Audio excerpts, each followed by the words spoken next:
Okay, people, this is my, what, 5th video? Still April 3rd, although I'm not going to upload this till either tomorrow, more than likely, or the day after. More than likely tomorrow, because I'll work on this tomorrow, right? You can see that's the second bag of carrots. I'm shredding them, okay? I told you I had another, what is it called? Cabbage, right? So I'm going to make another batch of, geez, I'm tired, sauerkraut. And then I've got the old farmer potatoes, okay? I have them in Auntie ShaMay's room. Aren't those just lovely potatoes? So what I'm going to do here, people, hold on, okay? What I'm going to do here is, after I do all that, between now and tomorrow, the carrots, I'll do the carrots tonight for sure. It would be wise to get this started, but I'm getting kind of tired, so it's hard to say. I'll see if I can get this started and do the carrots.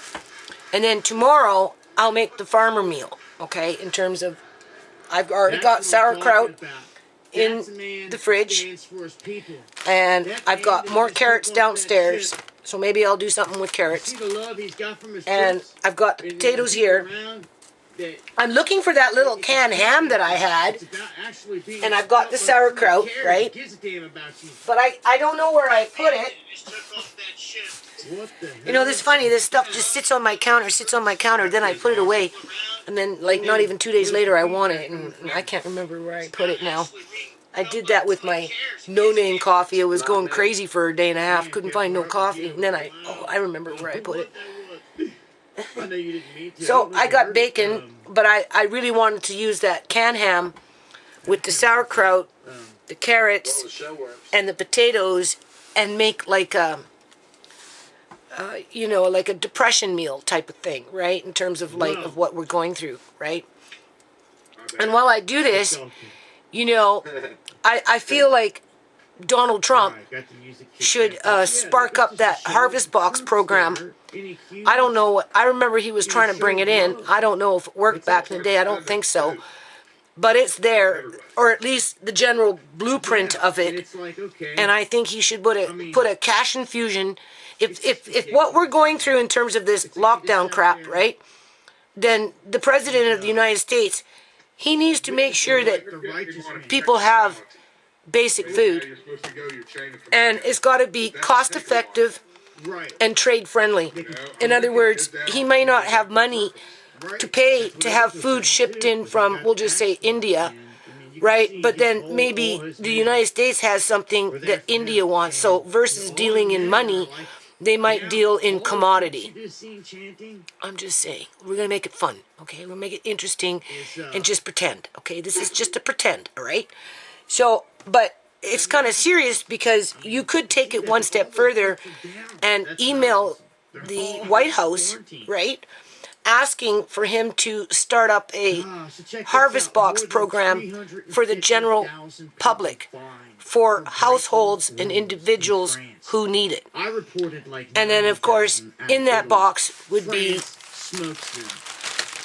bags of carrots, heads of cabbage, potatoes, just your basic stuff that is available seasonally, right?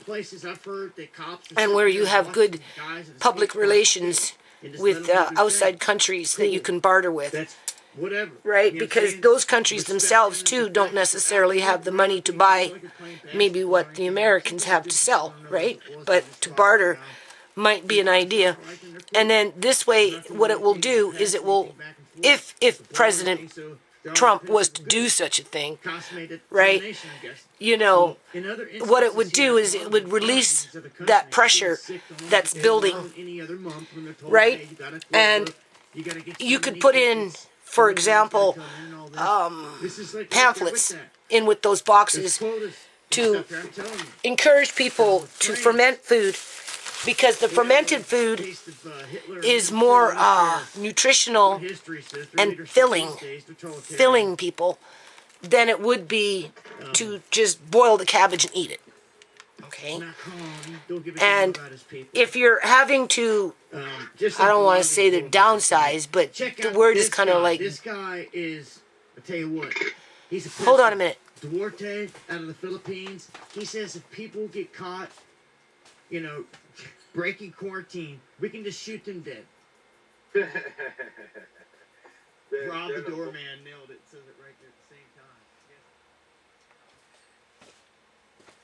Yeah. Because this stuff is getting serious. You just heard that. That was Dabu 7, right? You know, he's another community activist out there in the Florida area.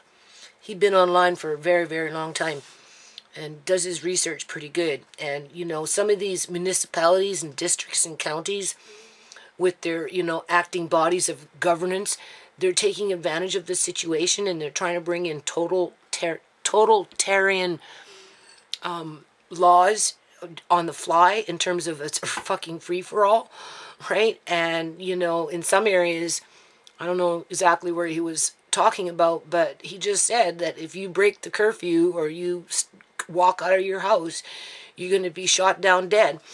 So in light of that, I don't think that's happening in the United States. I'd have to go back and listen to his live after it's uploaded. But, you know, we're starting to kind of face that situation if what do you call it?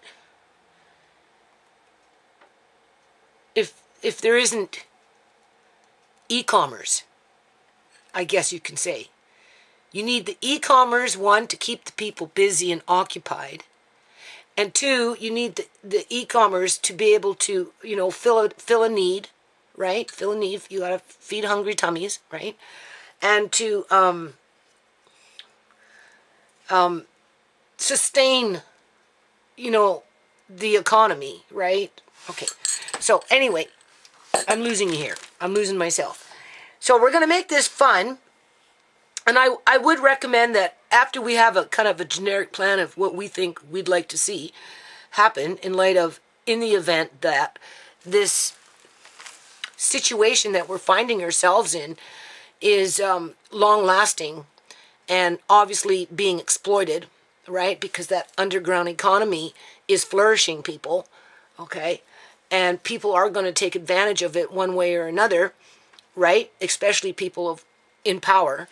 And if, you know, people are being forced to stay in their houses and there is no projection as to how long you're going to have to be there as you see more rules being put on as to what's happening, right? In terms of, like Dabu 7 was saying, that there's some states now where you go into a store and they've got certain aisles that are completely taped off and you're not allowed to go buy anything in those aisles. So, for example, what if you need gray tape? I'm just using that an example, right? Because you need to, you know, you need to tape up your windows maybe with a little bit of plastic to cut down on the heat so that you could buy a little bit of food in light of the fact that you have no money. Or what about if you have no money and you have no heat, but you have a family and you want to insulate your windows from the cold, right? So therefore you would use something and you'd use gray tape to tape it on. It's a very innocent process. So nobody should be denied gray tape, right? But you walk into the store and you find out that whole aisle where the gray tape is, you can't buy it. That's too extreme. Unless, of course, the government and these mayors and whoever makes these calls know something that we don't know that is completely impractical for a practical use. You can't deny me gray tape if I want to make my house warm for my children and my elderly parents. In light of that, you're starving me, technically, or at least your kind, out of my house and home. Right? That's the kind of situation a lot of people are finding themselves in with no projection for it to end. Okay. So, what's the backup plan? What can we do to make a difference? How can we inspire how can we inspire I really should upload this as my last upload for the day, honest to God, because I'm just yakety yak, yak, yak, yak, yak, yak, yak, yak, and start fresh tomorrow with my farmer's food, right? Because I'm kind of interested in this idea, and I would think it would be great if the American people just started to rally one by one, you know, one by one, and sent the White House just a quick little email saying, I'm in support of bringing back the harvest program, right? In terms of for the general public. Put it for the general public in need. Just put general public in need.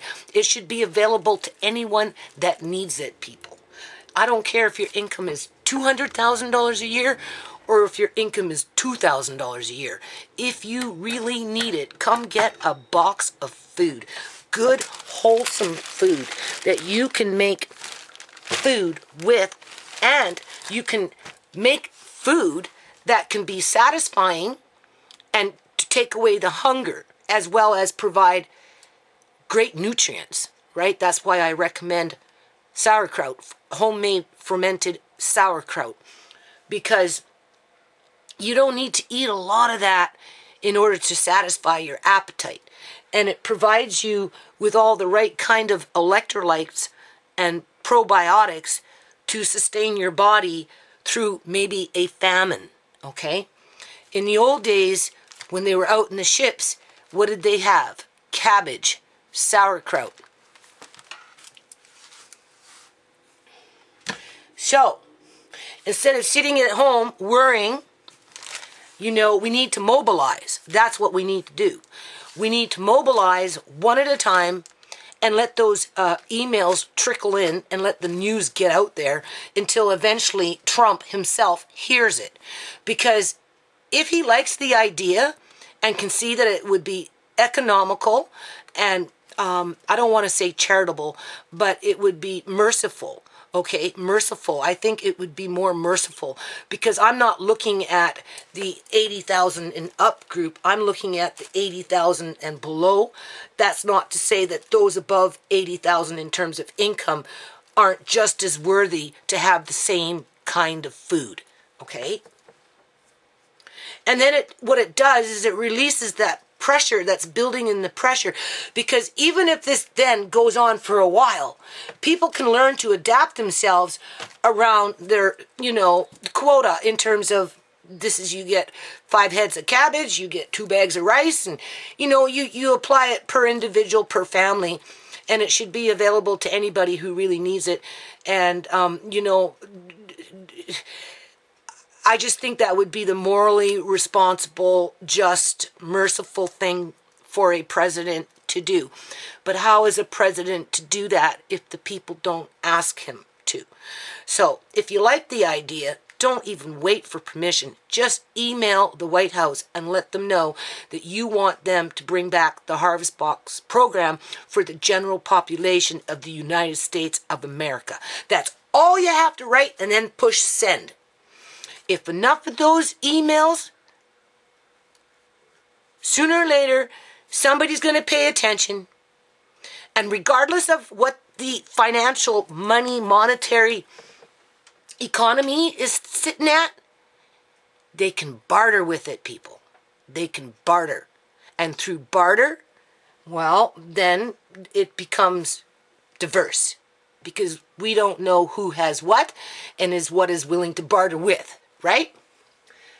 And it's affordable. Bartering is affordable. And it keeps global trade moving. Not just everything on a standstill. Right? Because I don't know what the hell's going on. Like, I really don't. But I just think that the people themselves need to mobilize their own movement. But unfortunately, we need our governments to help us with that in terms of seed money. And if the program already exists there, then I think we should ask for it to be reinstated. And if it is already in place, then it needs to be expanded, right? You need to expand on that program. So how about I just leave it on that, upload this, call it my fifth video of the day. I won't call it that. I'll call it Farmers Food. And I wrote it down. I'll do it. But do you see?